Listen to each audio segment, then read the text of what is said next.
Olá pessoal, estamos aqui de volta, dando continuidade aos termos integrantes da oração. Nessa aula, nesse vídeo, nós continuaremos abordando as características inerentes a cada termo ainda, que nós abordaremos posteriormente, ok? Na aula anterior ficamos no objeto direto e todas as características inerentes a esse termo integrante, tá? O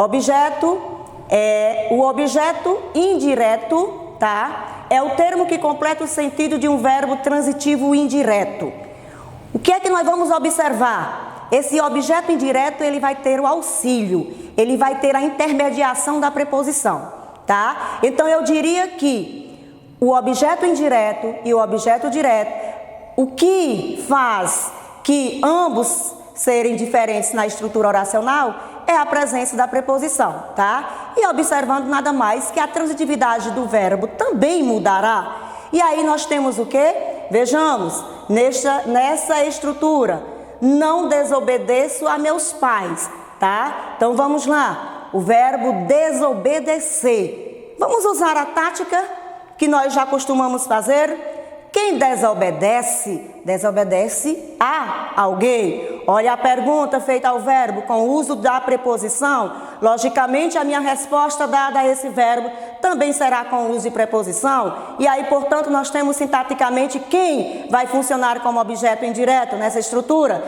A meus pais, tá? O objeto indireto do verbo desobedecer, tá? E aí nós podemos observar vários outros verbos dentro dessa contextualização podem estar funcionando como verbo transitivo indireto, tá? Fazendo uso das perguntas táticas. Então, por exemplo, obedecer. Se eu fizesse a reescritura desta oração com o verbo obedecer, estaria na mesma contextualização, verbo transitivo indireto. Quem obedece, obedece a alguém. Ou, porventura, a algo. Beleza? Vamos lá. Pode ocorrer ainda o objeto direto ou indireto pleonástico, que consiste na retomada do objeto por um pronome pessoal, geralmente com a intenção de colocá-lo em destaque. Vamos rever.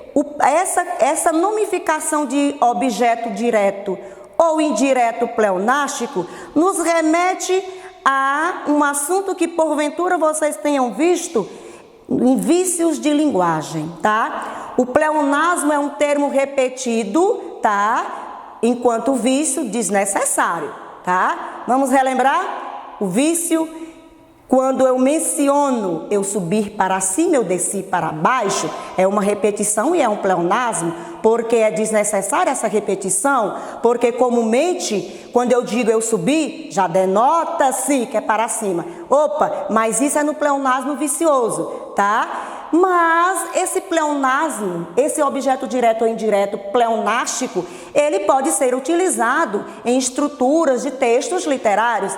Lembrando, tá? Não esqueça, esse objeto direto e indireto pleonástico, ele não é cabível, tá? Em uma produção de texto, porque aí cria uma certa repetição. E aí vejamos a estrutura. As mulheres, eu as vi na cozinha. Vamos lá.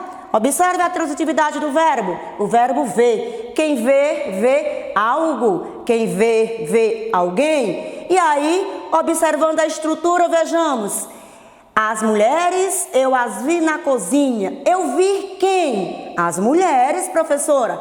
Mas, na continuação da estrutura, nós temos um pronome que, porventura, se repetiu e que faz menção às mulheres, o pronome as. Então, esse termo, as, esse termo sintático é um objeto direto pleonástico. Por quê? Porque ele faz menção novamente ao termo as mulheres na condição de objeto direto. Ele basicamente seria desnecessário esse as enquanto pronome aqui e sintaticamente como objeto direto. Eu não necessitaria colocar este pronome, mas prestem atenção que nós, em algumas construções, em alguns contextos oracionais, nós podemos encontrar a repetição desse objeto, que pode ser direto ou indireto. Vejamos aqui, a todos vocês, eu já lhes forneci o pagamento mensal. Vamos lá, Transitividade do verbo. Quem fornece, fornece o quê? A alguém ou para alguém, ok? Forneci o quê, professor? O pagamento mensal. Analisando sintaticamente, eu teria o quê? O objeto direto na condição de o pagamento mensal, tá? Eu forneci o pagamento mensal a quem? A todas vocês. Mas aí na continuação da estrutura, na reescritura da oração, eu coloquei um pronome. E esse pronome é a retomada de a todos vocês. Ele é desnecessário, ele foi repetido, tá? Ele foi colocado em destaque, mas observamos, quem é esse lhes? Esse lhes a todos vocês? Ele, na condição aqui, objeto indireto pleonástico, tá? Ou seja, ele faz menção ao termo a todas vocês e não necessariamente ele não precisaria estar aí, ok? Então, lembrando, pleonasmo, repetição, tá? Isso pode acontecer? Pode, em alguns contextos diferenciados. Beleza, vamos lá. Terceiro termo integrante, complemento nominal. Basicamente, o nome já diz tudo. É o termo que completa o sentido de um nome. Olha só, existem verbos e existem nomes em língua portuguesa que precisam de complemento, tá? Eles não têm carga significativa completa. E se eu não der esse complemento, com certeza, a minha intenção não chegará a contento no meu interlocutor. Beleza, vamos lá. Nós podemos, então, pensar assim. Se o complemento nominal completa o sentido de um nome, que nome, professora? Pode ser um substantivo ou um adjetivo, tá? E pode ser também um advérbio. Vejamos as estruturas. Cecília tem orgulho da filha.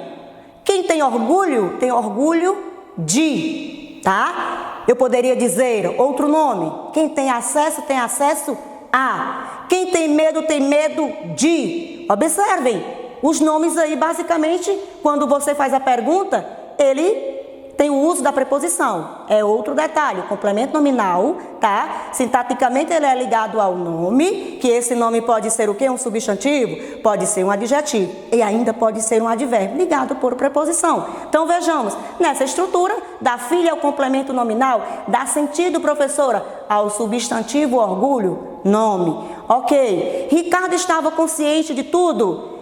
Ricardo estava consciente de quê, professora? De tudo. Professora, consciente é um nome na condição de adjetivo. Portanto, nós temos de tudo o termo ligado com preposição, introduzido por uma preposição como complemento nominal. Na estrutura oracional seguinte, a professora agiu favoravelmente aos alunos. Temos, portanto, e morfologicamente aí, o advérbio, favoravelmente, o advérbio de modo. Comumente nós identificamos esses advérbios com a terminação mente, tá? E aí nós temos como complemento nominal aos alunos, dando sentido a advérbio, favoravelmente. Então, beleza. Rapidinho fazendo a diferença. Professora, complemento nominal completa o sentido de um nome com uso de preposição. Opa, professora, objeto indireto também é ligado por preposição, mas a discrepância está objeto indireto ligado por preposição, completando o sentido de verbo, complemento nominal introduzido por uma preposição, completando o sentido de um nome. Beleza, vamos lá. O complemento nominal, ele representa o quê? O paciente, o recebedor, o alvo, tá? Da declaração expressa por um nome. É regido pelas mesmas preposições, já mencionei, do objeto indireto, e, portanto, a característica peculiar do complemento nominal por dar sentido a nomes, substantivos, adjetivos e alguns advérbios em mente. Beleza? Por fim, nós teremos o agente da passiva, o outro termo integrante da oração. Isso aqui é facilzinho. Observe a estrutura da oração que você identifica o agente da passiva, tá? O agente da passiva, pelo próprio nome diz, agente é o responsável pela ação verbal. Agente faz, tá? É o termo da frase que pratica a ação expressa pelo verbo, quando este se apresenta na voz passiva analítica. Lembrando, voz passiva analítica tem uma estrutura específica, vamos já identificar essa estrutura, tá? O agente da passiva, ele vem regido comumente da preposição por, tá? E raramente, ou em alguns casos, pela preposição de. Ah, professora, pode vir pela, sim? A contração, preposição por, mais artigo o, sem nenhum problema. Comumente, confirmo, é a preposição por. Vamos lá, estrutura. A vencedora foi escolhida pelos jurados. Vamos lá? a vencedora? Sujeito. Foi escolhida uma locução verbal. É aqui que vocês precisam observar. Essa locução verbal, ela é típica da voz passiva analítica. Como assim? Verbo auxiliar, o verbo ser, mais o particípio do verbo, tá? Mais o particípio do verbo, nessa condição do verbo escolher, tá? Então vejamos, olha a estrutura. Sujeito, detalhe, que tipo de sujeito? Sujeito paciente. Ela sofreu a ação, a vencedora, de ser escolhida pelos jurados. Continuando, sujeito paciente, vamos fazer tipo uma regra matemática, vamos fazer a soma. Sujeito paciente mais locução verbal, verbo ser, mais particípio, e eu tenho logicamente na continuação da estrutura oracional o agente da passiva. Quem praticou a ação? Quem escolheu a vencedora? Os jurados. E aí, especificamente, e na forma estrutural, o agente da passiva vem também introduzido por uma preposição. Não esqueça, o agente da passiva tem essa particularidade com as preposições. Relembrando, preposição por, raramente poderá vir a preposição de, tá? E aqui nós temos, portanto, uma estrutura oracional onde eu posso analisar essa estrutura de forma sintática, identificando o agente da passiva, tá? Então, beleza. Vamos lá novamente, sujeito paciente, locução verbal específica, ela é típica, tá? Da voz passiva analítica para que você possa identificar o agente da passiva. Vamos lá? Verbo ser, mais particípio do verbo, tá? E, pelos jurados, o agente da passiva, tá? Então, identificamos, portanto, aqui, nesse contexto, o nosso último termo integrante da oração. Ok? Nós demos ênfase, tá? Aos termos integrantes da oração que está no livro de vocês, volume 1, capítulo 3. Nas aulas seguintes, nós daremos continuidade ao estudo da sintaxe do período simples. E aí, nós estudaremos nas aulas posteriores os termos acessórios da oração, tá? Ok?